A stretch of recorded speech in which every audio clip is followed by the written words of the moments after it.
shape here. I'm just going to peel off the sticker on the back.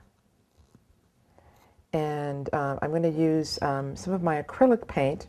And I have like a dark cranberry color here. And I'm going to squeeze out a little bit of that. And this is just ordinary acrylic craft paint that you can get in just about any art supply store.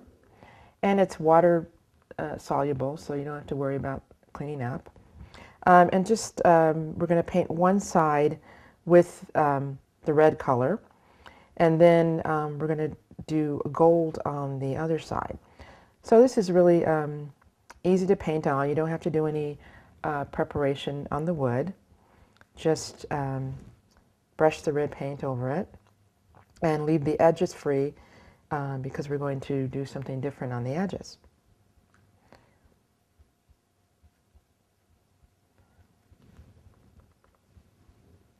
And one coat should be sufficient because we're actually going to do henna over this, so it doesn't have to be really thick.